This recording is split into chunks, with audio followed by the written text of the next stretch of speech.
everyone, and welcome to another episode of The Bottom Line. I'm your host, Lauren Kalil. Our show is brought to you by Whoop. Check out the description below to join our team or sign up to get a free strap and an extra month's membership with our link. It is the ladies' show today. I'm joined by Chyna Cho and Jamie Hagiya, and they're here to discuss if Mal O'Brien is Tia-Clair Toomey's #1 contender.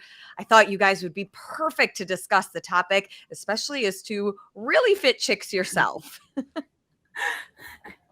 Are we going to just dive right into it? Let's just dive right into it, guys. Both of you, I assume, saw the incredible performance from Mal at the Granite Games. You know, she ended the weekend 56 points ahead of the second place contender with 3 first-place finishes. Jamie, let's start with you. Do you think that we can expect to see a similar performance from her at the games with a full field? Right. I think being there and seeing her in person was insane. She is so fit, so composed. Like I think you saw in that very first event, she had a little mishap with her handstand walk, got a no rep and got called back. No problem. Didn't ask any questions, didn't blink an eye, just went back to that line, handstand walk, ended up winning that event. So I do think that she does have, like, with a whole, year of experience of, like, now going to her first CrossFit Games, as in the women's field last year, and then coming off a 7th place finish and Rookie of the Year. Going into this year, she finished first in the Open worldwide, first in North America quarterfinals, and then crushing it at the Granite Games. I think she's on track to do really well at this year's CrossFit Games. Chyna, what are your expectations to see her from what we've seen so far versus what we can expect to see at the CrossFit Games?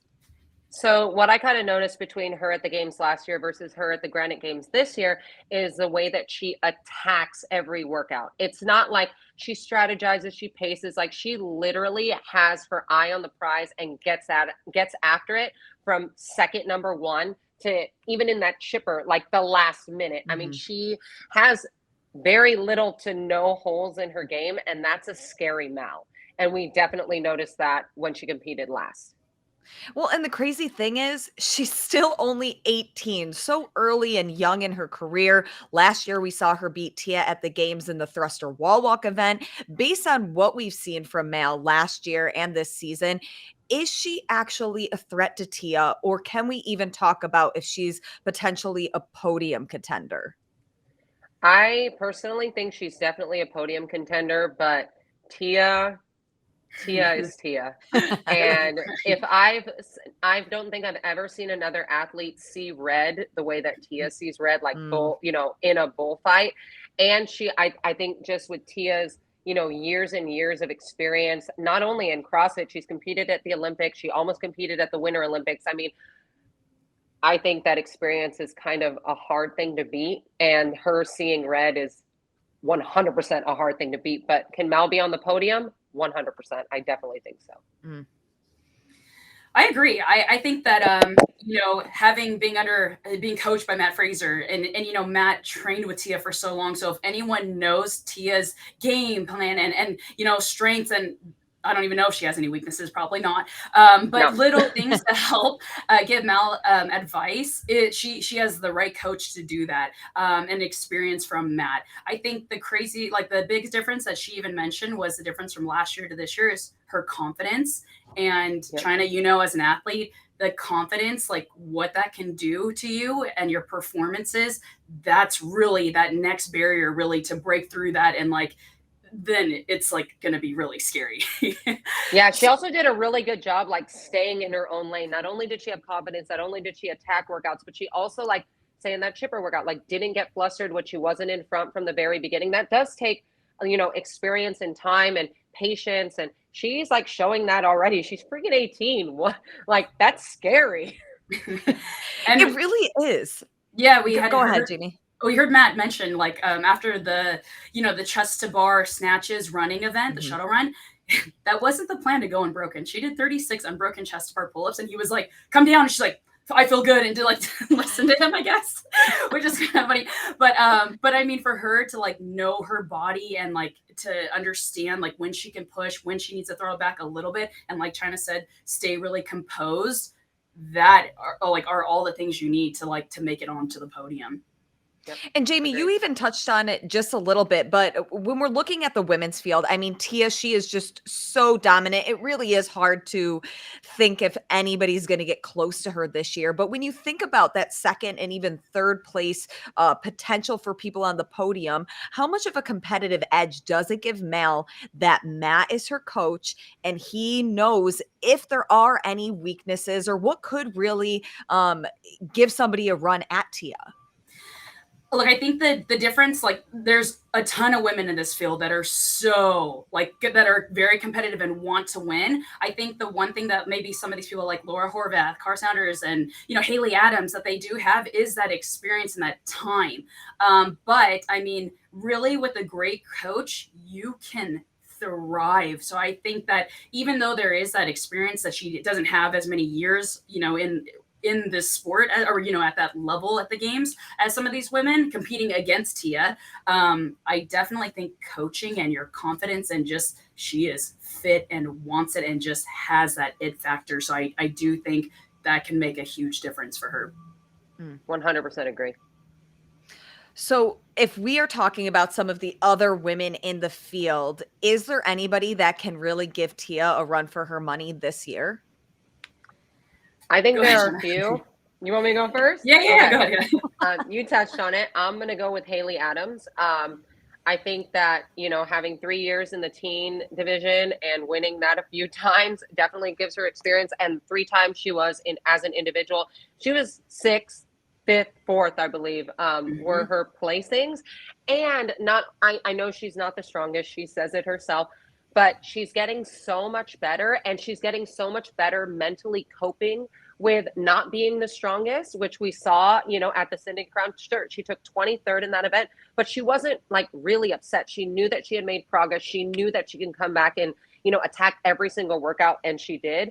And I think that that's going to be the same thing at the games. Like if she can just, you know, move up 5 places than what she did last year, but then have an even better mental attitude with the rest of the weekend not having such a great finish, she's going to be unstoppable. And I think that she'll be a real contender for a podium spot this year. Yeah, I think touching on that, like the bottom line is the fittest person is going to win the CrossFit Games, the fittest person. And obviously Tia is, you know, clearly has showed winning first place across the board at the Torium Pro. She is the fittest, you know, but these other people, like Mal did beat her in an event last year, you know, so there are these other women that will challenge her in different events, especially speaking on the strength portion. Mel is strong for how tiny she, you know, she's like 140 pounds. Yep. And like to be able to, in that barbell complex at semifinals, she did 225 pounds. So she took 5th place in that. And it would look good. Oh my gosh. That was her worst placing. 5th is still really great. You know, so stacked field. Yeah. Yeah. With Amanda Barnhart, Danny Spiegel, you know, all these strong women. And so I think, yes, Tia is the fittest. And I think these little things where we touch on Haley Adams and Mal is like maybe that little bit of strength piece, but they're like getting there, you know? So I do think that there are women that will challenge her like in different events, depending what the events are, but Tia has just proved over and over that she is just the fittest. And then you have the physical, the mental, everything going for her. Yep. So what is the bottom line? Is Mal Tia's #1 contender? Chyna? I don't like to give that as like a hard answer. I think she's I think that in my personal opinion, there's probably like 4 to 6 women that are her, you know, main competition that can kind of mess up the leaderboard and, you know, take her out in a couple of events. But the only reason why I don't say yes flat out is because I personally don't know how good her like swimming, you know, outdoor running, are we going to see a bike, like all these weird, odd things really come out that can't come out or don't really come out in a semifinal or obviously an online situation, for example, like the crit race or the cyclocross or, you know what I mean? Like a marathon row, even, you know, the swim paddle. I mean, I don't know exactly how she did in those, but those are big things that can kind of, you know, mess up your placing on the leaderboard. And Tia is really freaking good at all of those things. So not on top of the regular CrossFit. So yeah, I can't really say absolutely yes, because I don't know her well enough or those strengths and weaknesses well enough to be super confident with that as a yes. I think that she is definitely one of them. I think that, like Chyna had mentioned, there are 4 to 6 women who really are going to be like giving Tia a run for her money. They're trying, they're trying their best to. But I do think that she is definitely up there, and she should be mentioned in that. She should be like looking for her to podium, just with everything she showed us this past year, on top of the coaching from Matt. And I watched, a little bit of their behind the scenes from Granite Games, and the confidence that like he instills in her, and then she has her for herself, is just, she's so mature and wise beyond her years to think she's this 18-year-old, girl. But definitely I do think she is one of her biggest contenders. But it'll be interesting to watch this summer. It will be. I'm so excited. And Chyna, we will also see you at the CrossFit Games. Congratulations, girl. Yes. Thank you. I'm excited. It's a long way, but it should be really fun. I realize that I haven't competed live since February of 2020. Holy smokes. I'm like excited about, like not having to film all this stuff and set up all my own crap and take down all my own crap and someone else has to do it. I know that sounds really bad, but okay, can I ask you but now's the fun part. Oh, yeah. First of all, congratulations, Chyna. That's amazing. I'm always one of your biggest fans and so happy you're going to be there and I get to watch you. Can I ask you one question? Like, you got to train with Mayhem. You got to train with Rich and all them. So do you see like that? Like what does Rich and Haley and all these people have? Like, do you see that in Mel, or can you kind of see the difference? I do. Like I said, she's very composed. She, like you said, she has a confidence that takes years, which she didn't take years to get, but she got, you know what I mean? With not being in front from the very beginning, not letting other things deter her from her plan. And so, yeah, a lot of the qualities that I see in a great athlete, like, training with Rich, training with Tasia, training with Haley, I 100% see in her, and the sky's the limit for her. She's 18. She's like cleaning up all her movement. She's being coached by the best. She has that support system that Matt had, now including Matt in that, you know what I mean? Off the training floor, off the competition floor. That's really hard to find, and that's really hard to get. And to have all those things like all combined into one, she's going to be a force to be reckoned with for years to come. There goes my AirPod. Regardless, it's going to be really fun to see how things pan out at the games. Jamie, Chyna, thank you guys so much for sitting down and chatting on the topic with us, and we'll see you ladies next time. Thank you. Yay. Bye, guys. Thank you.